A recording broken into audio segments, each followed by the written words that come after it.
So we firstly have a keynote from Professor Christopher Wright from the University of Sydney Business School. He will talk for about 20 or so minutes, and then we'll have some questions and answers specifically for him afterwards. And we'll then go through our other speakers and have some questions and answers at the very end. So I'd just like to firstly kind of introduce Professor Wright from the University of Sydney Business School. He's a professor of organisational studies, where he teaches and researches organisational change, sustainability, and critical understandings of capitalism and political economy. He's just recently published this fantastic book on climate change, capitalism and corporations, processes of creative self-destruction. And I think that's what he's going to be talking about to us today is going to be, I think, based on some of the themes of the book.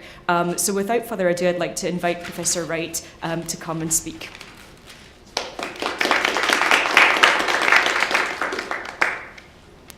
Thanks very much, Angela, and thanks for the introduction and everybody attending here. Okay, so I better just click on the presentation. Great. So, as Angela pointed out in the introduction, I work at the University of Sydney Business School, and over the last 10 years or so, with my colleague Daniel Nyberg, we've been researching the issue of corporate responses to climate change. And through our research, we've published a range of articles, and this formed the basis for our book, Climate Change, Capitalism and Corporations, about some of which themes I'll speak about today. So the key question, I guess, to cut to the chase, driving our research has been a simple one. Why, despite the rapidly worsening scientific projections of the climate crisis, have developed economies failed to take significant action to avert catastrophe? And so this afternoon I want to outline for you our response to this question. But before I do, I think it's important to be clear about the nature of the problem that we're facing. So climate change is a result of 2 centuries of fossil fuel-based industrialisation in which developed economies have altered the basic chemistry of the atmosphere and the oceans. And they've done that in ways that now threaten the complex web of life on this planet. These actions have already increased global temperatures on average by about 1 degree Celsius above pre-industrial levels, and projected warming is likely to exceed 4 degrees Celsius by later this century. Businesses and capitalism as the dominant economic system are central to this existential crisis.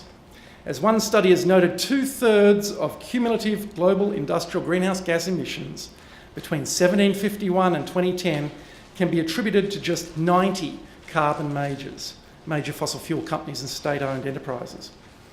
What's worse is that over half of those emissions have been produced since 1986. So, as that well-known group of eco-hippies, the World Bank, said in 2012, we are on track for a 4-degree warmer world marked by extreme heat waves, declining global food stocks, loss of ecosystems and biodiversity, and a life-threatening sea level rise.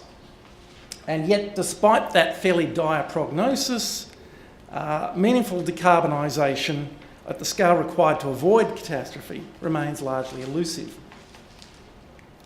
For instance, if we look at the Paris Climate Agreement from late 2015, praised at the time as humanity's last hope of responding to the climate crisis, 195 nations committed to undertake action to limit greenhouse gases emissions to no more than 2 degrees Celsius, global warming to no more than 2 degrees. So while the world celebrated that bold statement, missing from the post-COP analysis were details of how exactly this would be achieved. Indeed, the national intended emissions reductions that nations committed to, when summed up, resulted in a greater than 3 degree world, and that's assuming that nations would actually deliver on those promises.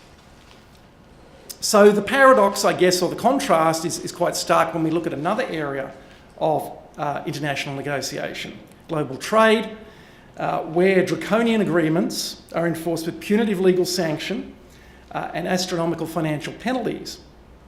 By contrast, the Paris Agreement explicitly rejects mandatory and enforceable emissions cuts. So as the UK climate scientist Kevin Anderson from Manchester University has argued the Paris Agreement is an example of magical thinking, of the massive cognitive dissonance human societies engaged in proposing that economic growth is sacrosanct, whereas the laws of nature are negotiable.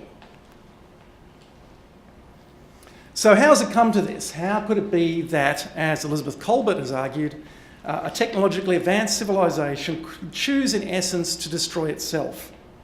And so in our book we've sought to try and answer that question. And our answer in short is that the nature of our global economic system underpins the lack of response.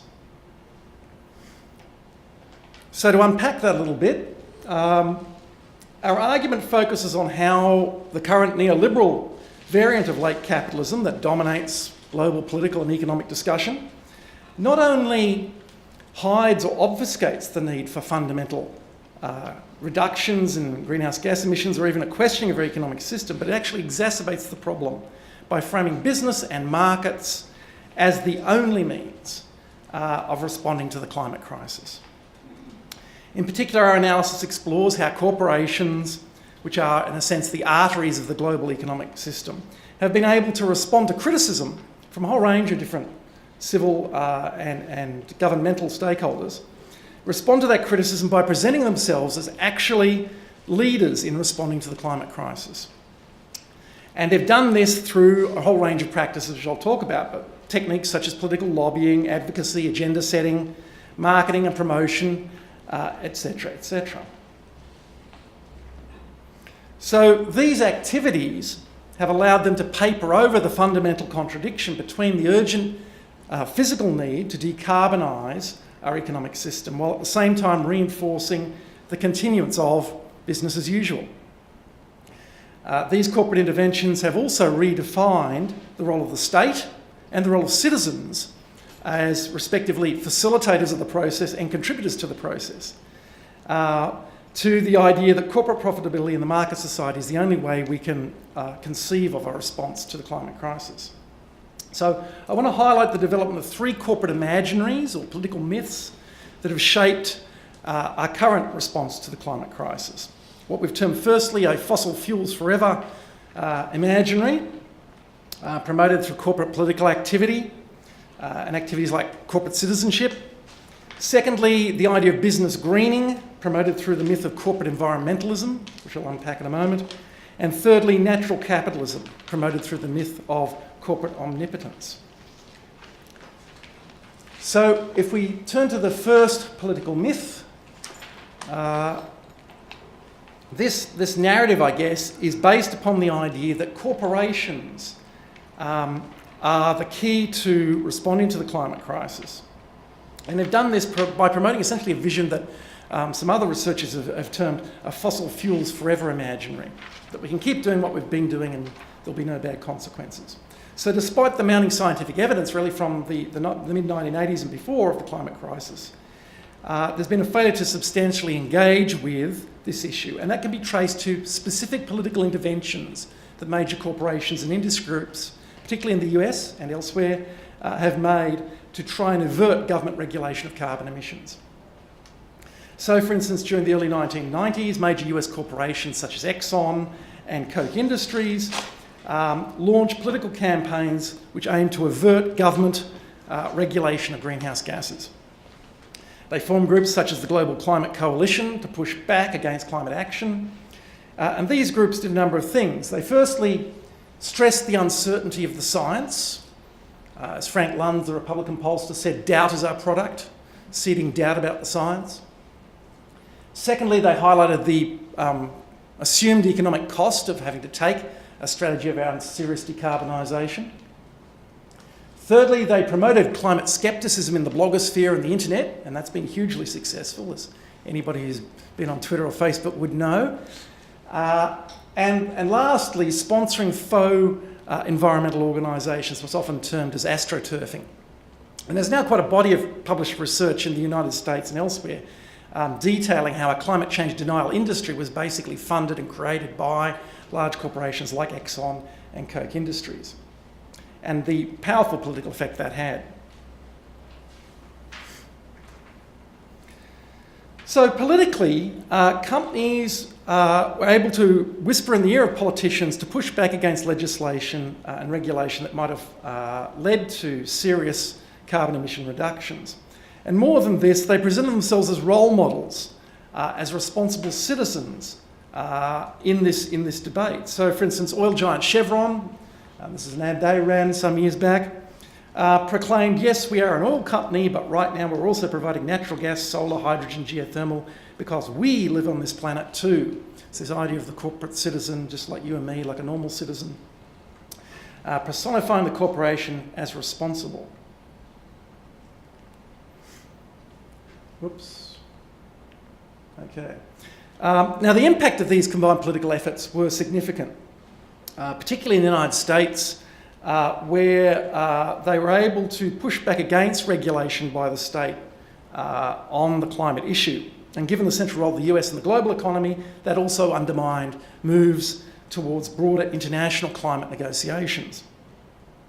Added to this, major corporations shaped not only the government policy, but also encouraged the expansion of new fossil fuel frontiers, non-conventional fossil fuel activities. They promoted those faux grassroots political movements, such as the conservative Tea Party movement in the United States. So political parties in the state now became allies in the broader campaign to expand the new carbon frontiers, the tar sands, the oil pipelines. And behind the political boosterism for fossil fuels lay a complex network of corporate lobbying, think tank advocacy, and revolving doors between business and politics. Now, as we know, that model has been mimicked elsewhere. Canada, the UK and Australia. I believe this is a photo of a former Prime Minister in Queensland at the opening of a coal mine, where he uttered the immortal words, "Coal is good for humanity." And of course that was taken, as I later discovered, from a major policy analyst. Those words were actually taken from Peabody Coal, the largest private coal company in the US. So we see this common sort of rhetoric around pushing back against threats to fossil fuels by promoting the idea of fossil fuels being morally good, and that has a political connotation which is quite powerful. Okay, so that's the political side of it, I guess. The second myth or narrative, imaginary, I want to turn to is the whole idea of green business. And that's captured in this concept of corporate environmentalism. So while corporate political activity removed the immediate threat of carbon regulation in the short term, a more progressive image of corporate activity action was also needed to maintain legitimacy and push back against criticism from other stakeholders. And so the idea of green business or corporate environmentalism has emerged over the last 40 years as a clear response to criticism of business and its environmental impacts. So this imaginary promotes the idea of the role of corporations in responding to something like climate change through technological innovation, the production of green products and services. Companies stress their eco-efficiency, their waste reduction, their recycling, their environmental reporting, and all the sort of things you'd find in a corporate sustainability report. So just as they are part of the climate disease, we're asked to imagine that they are part of the climate cure, and they're ready to step up and take on that mantle. So this dichotomy was neatly summed up by billionaire, entrepreneur and green business champion Richard Branson when he claimed that, quote, "Our only hope to stop climate change is for industry to make money from it." And this imaginary, I think, is particularly apparent in corporate marketing and branding, and in our book we spend some time on the emotionologies that corporations use in public relations, marketing, in responding to climate change and the positions they place themselves in. But you can look at any of the major global brands now, as people like Peter DeVerne in Canada have done, brands like Walmart, GE, Toyota, Tesco's, Shell, BP, and you'll find a green message in their marketing somewhere. And so the concern about climate change is transformed into a consumption discourse. It's about not worrying about climate change so long as you have the right clothes, for instance. You don't have to change anything significantly, vote with your dollars and buy the green products. One particularly sort of redolent, I guess, example that you may have seen on television, you can Google it on YouTube or whatever, see it on YouTube, is the examples that General Electric put out around its Ecomagination initiative. So this was a not just a marketing initiative, there were actually tangible activities within the corporation globally around new products, new fuel-efficient jet engines or more efficient jet engines, and other sorts of activities. And its advertising, GE portrays a sort of a fantasy world, a future world of underwater tidal energy farms, jet planes with birds' wings, trains that move in unison with swaying trees. And over the top, there's a little girl's voice talking about her mom, and her mom works at GE. And there's a bit of the script. And it's an attempt to sort of, again, magical thinking, portray a magical world, a fantasy-like world where there are no awkward choices, no unpleasant conversations. We can trust businesses to innovate in ways that will be friendly and beneficial to us and to the environment, a win-win. So corporate environmentalism actually fits within the wider framework of ecological modernisation or ecological modernism, a buoyant vision of human ingenuity in dealing with environmental destruction. And so some eco-modernists have gone so far as to proclaim the so-called good Anthropocene, Anthropocene being the age of humans, a new geological epoch that we've unleashed through our activities. These writers are arguing, no, in fact, this is a good thing. We can make the world a better place. Nothing can constrain our existence. One proponent, Earl Ellis in the US, article in the New York Times, said the only limits to creating a planet that future generations will be proud of are our imaginations and our social systems. In moving towards a better Anthropocene, the environment will be what we make it. So it's sort of basically taking the idea of humans as God and taking it up a step and saying we're going to geoengineer the future in ways that will make it even better. So such a stance, the idea that good and Anthropocene should be used in the same sentence, let alone next to each other, has been criticised. But obviously it rejects the need for radical change. It's something that says that we can keep doing what we're doing and don't worry, everything will be all right. So critics have noted this is a convenient refrain. Clive Hamilton's pointed out, quote, this argument absolves us all of the need to change our ways, which is music to the ears of political conservatives. The Anthropocene is now system compatible. So rather than being a fairly horrifying sort of concept, it becomes something less threatening and satisfies the sort of the interests of our economic system. Which brings us to the third and last myth I want to talk about, which underpins this corporate framing of climate change, the idea of natural capitalism or corporate omnipotence. And here the natural environment is incorporated even further within the economy. So rather than actually questioning this idea that the environment is a subset of society or a subset of the economy, it amplifies that.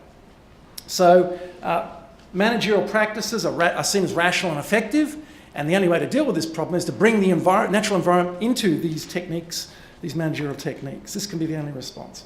So a predictable repercussion of Nicholas Stern's famous refrain in the Stern Report some 10 years ago, climate change is the biggest market failure the world has seen, has been the focus on a so-called market solution in which the private sector is touted as the only possible participant. And indeed, the chairman of the UK's Natural Capital Committee declared, quote, the environment is part of the economy and needs to be properly integrated into it so that growth opportunities will not be missed. So let's bring the environment in there and let's reap the shareholder value that can be sustained. So climate change becomes a business opportunity, in essence, and techniques like geoengineering. This is a satellite shot of the Northwest Pacific after a chap tried to create an algal bloom by dumping iron sulfate filings in the ocean.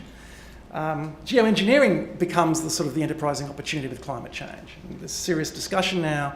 The current US president, in fact, has supported the idea of things such as injecting sulfur into the stratosphere and these sorts of things to try and cool the planet. These were at one stage seen as fanciful concepts, what one critic termed chemotherapy for a dying planet. Now geoengineering is a value proposition that should be explored. And so corporations and governments are engaged in ever more inventive ways to consume the very life support systems upon which we rely. And this is, as we've framed it, sort of creative self-destruction, taking a riff on Joseph Schumpeter and saying we're now actually destroying ourselves in ever more innovative ways. We're looking to drill oil in the Arctic, as Shell are doing here. We're looking to go out to the deep water horizon, drill for oil out there. We're looking at coal seam and shale gas fracking. We're looking at tar sands processing. And We take together these corporate imaginaries of fossil fuels forever, business greening and natural capitalism. They buttress essentially this modern hierarchy of human mastery over the natural world. Rather than stepping back and thinking, well, climate change really fundamentally challenges the whole concept of ourselves as a species and our relationship to nature, we in fact do the opposite. We see it now as just another business challenge, another market challenge to be overcome. So it's symbolised, I guess, in the oft-cited triple bottom line, which is very big in accounting departments where I've come from: economy, society and environment.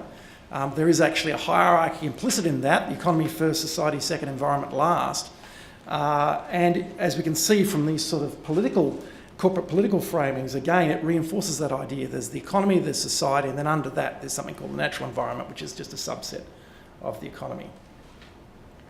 So for all the discussion of sustainability, and I teach courses on sustainability and these sorts of things, it's actually become something of a weasel word.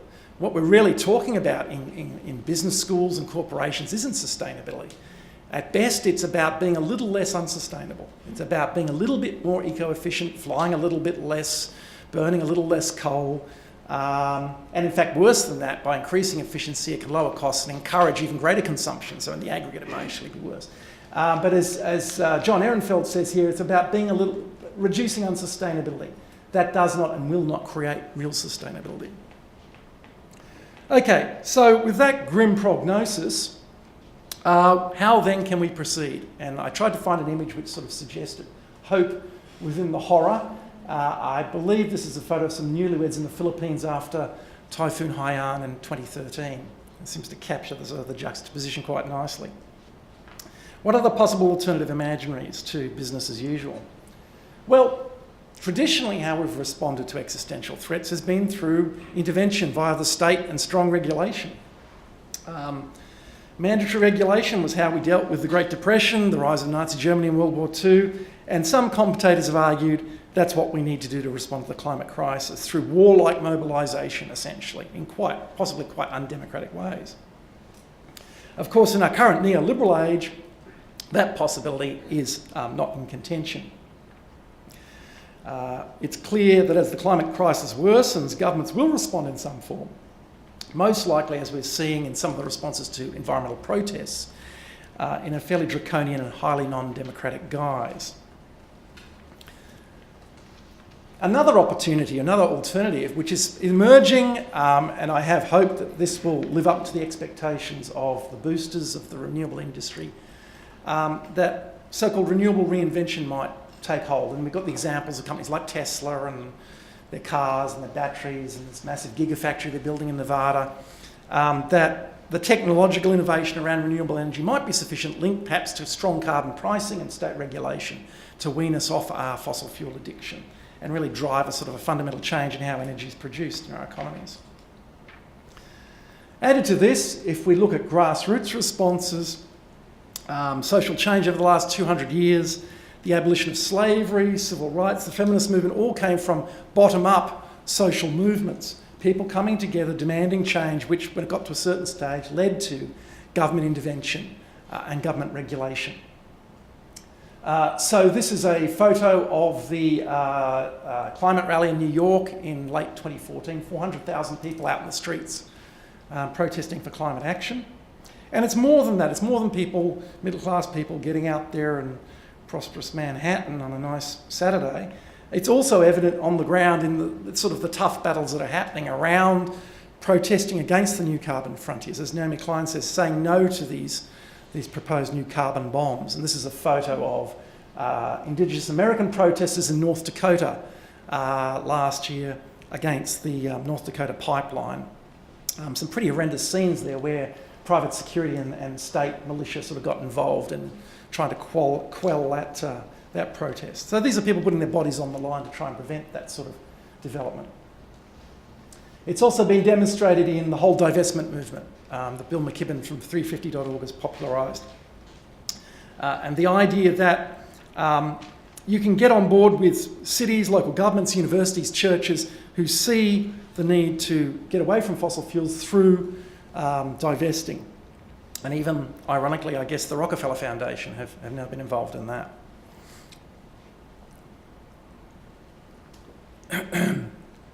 Okay, so While these are positive possibilities, it'd be misleading to promote these as necessarily likely challenges, particularly since about November last year. President Trump, I would argue, personifies all three of the political myths that I've spoken about. It's not an understatement to suggest that the fossil fuel industry has now captured the most powerful political office in the world. Witness, for instance, that the Secretary of State is the former CEO of ExxonMobil, Rex Tillerson. It's pretty clear that this new regime in the US, I guess, has made it pretty clear they plan to make a rip on expanding fossil fuel exploitation. So what to do? We have no option, I guess, than to resist that trend. As Naomi Klein points out, 2 degrees is bad, 2.5 degrees is worse, 3 degrees is a whole lot worse. So we're in the stage of harm minimisation, essentially. And so just to finalise and close, I guess I'd just like to suggest a couple of suggestions here about how we can reframe and rethink what we're doing. Firstly, we need to rethink our relationship to nature. We need to really attack this concept that we're somehow separate from nature and what we do doesn't have an impact back on ourselves, that we are now embedded within a natural system that is in crisis, ecosystem collapse. Second, we need a new language and framing to understand the crisis we now face. And so we need to go beyond those discourses, harmful discourses, I suggest, of compound economic growth, shareholder value, which hold sway in business schools and universities and corporations. We need to engage with Earth systems and planetary boundaries. Thirdly, in terms of our political system, we need to promote a greater carbon democracy. And that's really a grassroots, ground-up sort of perspective, which challenges the current fossil fuels plutocracy, the sort of top-down vision of what we need to do. And then finally, we need to go beyond simply economising nature, that there are environmental values that rather than the value of the bottom line. So the other point here, I guess, is to be wary of the whole quite seductive language of green consumption. That is, in a way, I think, a switch and bait sort of technique to divert us from the real problems that we face. Last point, I guess, of course, thinking in this way is heretical and threatening. However, if our children are to have any chance of a viable future, it's the only way we can think, because carrying on as we have offers only catastrophe. Thank you.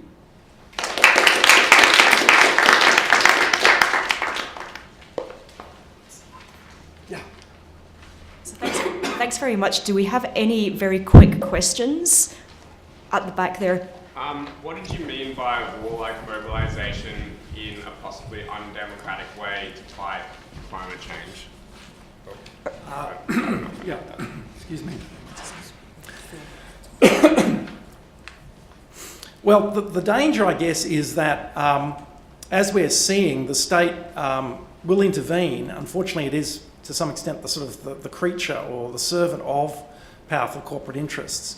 If we could get a sort of government response along the lines of an FDR 1930s American sort of vision, and I think that's the sort of, use the word again, imaginary that a lot of commentators in the US have been talking about, those images of sort of Uncle Sam rolling up his sleeves with wind turbines. And, that's a sort of an imaginary in which the state is of a sort of social democratic disposition and is willing to be independent and to do what is necessary for the common good, whereas currently, if we look at governments around the world, they are beholden to powerful economic vested interests. So to what extent the government can intervene in that strong regulatory fashion and maintain its independence from those vested interests, I'm not entirely clear. And so if they do intervene, it's likely to be backing up those new carbon frontiers. Okay. Any other quick questions? Very back. Hi, thank you. Just wait for the mic. What do you have to say about the potential impedance mismatch where Exxon, the US Navy, and other organizations that have a real dog in the fight actually acknowledge climate change within their organization, and yet there are lots of speaking heads out on Fox News, for example, as recently as yesterday, saying chemical spills at Arkema in Houston don't pose any health threat, don't worry about it, it'll all be fine.